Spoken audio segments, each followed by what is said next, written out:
شولي روش باش هم بخيراتن اف خالن كو من جوتن واللي هفكرن لسر بويا دناف برا هسدي ومسدي وشامي ده دي واتيا چي چب روجاوای کردستانی هاتیه وک ستاتویا کو هبو دوان سالین داویدا يعني سلاوريز بيغومان اب يعني اتفاقا جوج هي وخالي جوج دركت جبينا زيدي بينا جي يعني مثلا بي حيش خارجي نا ارماجا سركجي جو يعني اب سر استا باكر روجلات سوريا دغري داي يعني مثلا كردي تايبت كردي بيتر برفره سر استا باكر روجلات سوريا çünkü ev cihad egersi بدurmuştu معني بمثل يعني في جغرافيا ازدبيش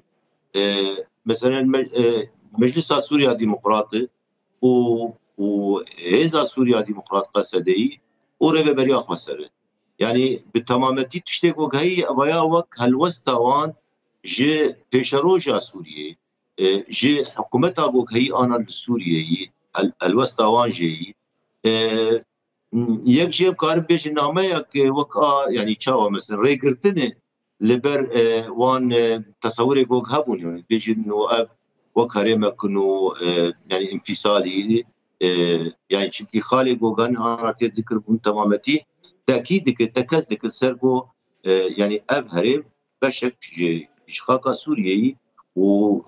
يعني هاري سركجي تكز باش بريس شولي اوات تيوا تيا كوريفابريا باكور روجلات سوريا ادي نما يا نامينا نا يوسدمينا نا يعني نكتي چارچوبا گوگ مثلا ان بيشن گو برنگي انا رنگي گو حسد تبلي ارتش بياج يزن اولا تبلي سيستمات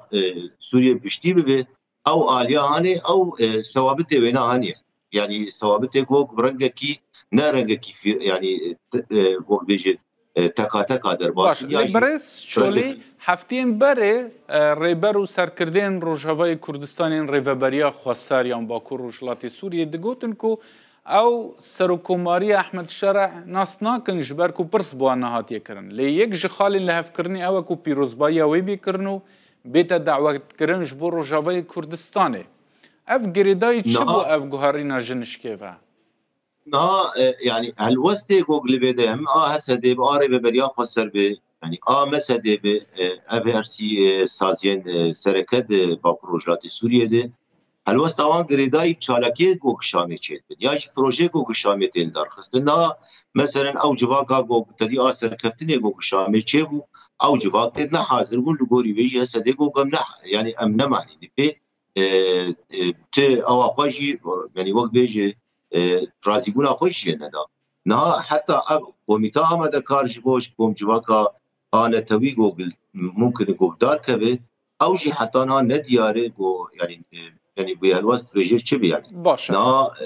وقت دعوت ني جي باكروجلات سوريا وقت بيكاتا جوار ني وكر يعني الشكل جوج هي حرسي سازين سركت دي ودعوت جوار كي بيغومان بيهالوست جيب وبيش نمنا معني باشه برس ولی چولی اف خالق آن در اف لحف کرنا هی او کو چه بوی چه پیوندی خو به نامه و پیام امرالیان ریبری گرتی پاکک عبدالله اوجلان و هیاج برو جاوی کردستانی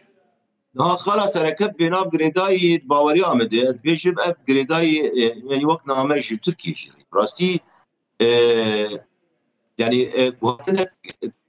تي خواستن دغوري واجویا گو امرالی چه دبه امرالی جی تخمین آمد بینری الگورنامه گو کنه گوری بجه فکر گو يعني چاو مثلا ابرگه گو مترسیه گو کتر دیار کرن و اب مترسیه جی زریعه بیجی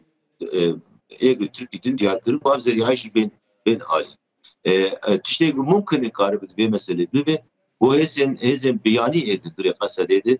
او هزانات گوری به اتفاقی گوگ او هزانات يعني امشي مشهد باكر رجلات سوريا بيشتي وامشي تهسد يعني جدر كم اف بريار فينا ملزمه ل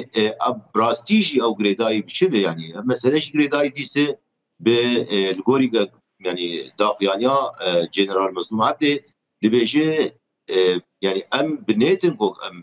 يعني اب يعني كم دخل ليه اف شرع گوگ انا سر باكور وجات سوريا سر كرداي كفي تركا سر كردان سر هبونا كرداي ابانا غشي راسي بيغريداي انا يعني لغوري شوبين ام ديفيجن ممكن گوگ دولة تركيا جي بمسألة هدي سبك بك يعني برئيس شولي شخو وزير دربا وزير دربا تركيا هكان فيدان دقالة كونفرانسين خوين روجنامه واني هم لسوريا هم جي لقطري وچند جهندن جي تكسكر كو دوه يباقا صدايان چكدارن وين نمينن اف لهف کرنا چه بوي همو داخوازين تركيا بجي کرنا يعني داخوازية تركيا دچي دينات اشن هنه بيتر قريداي يعني دسر قاستكا تركيا يعني نا هزا هسدي تايبت او هز يعني وقبي شريكة كواليسيوني هزا كواليسيونا نابلتوي ديجي ترولي يعني رولا كوانشي وتدهبو نرينا كوانش تايبت نرينا امريكا تدهي يكتيا اوروبا نرينا تدهي كاقلو ابهزايا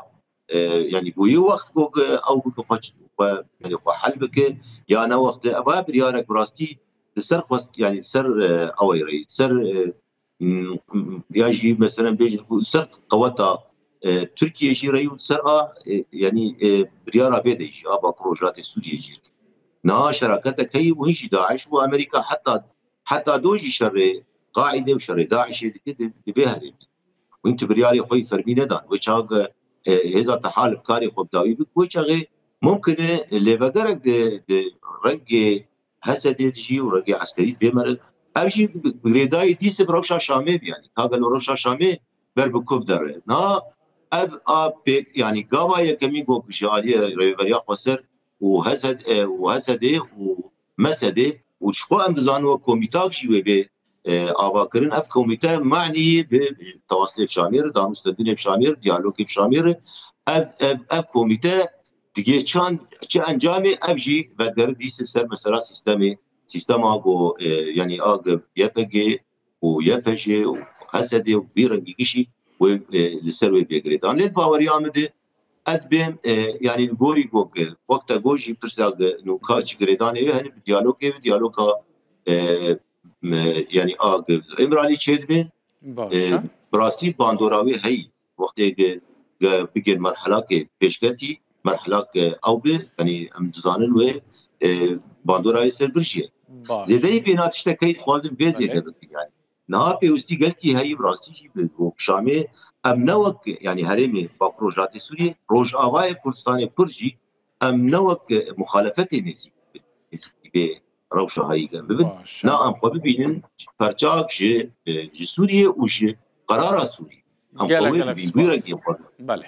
اولا جی وکم بزانن يعني سروک نچروان برزانیش يعني وک شیرته که داد یار کرن تقمین آمده و يعني گرک کرد جی دویده که حاضر بن شامي حاضر بن و خدور نخیلن و ام بی آوید دار يعني دوی مساری در باست براست گلک سپاس برئیس ولید چولی لکولین وان لناوندا فراته تبوی میوان روداوی روش باش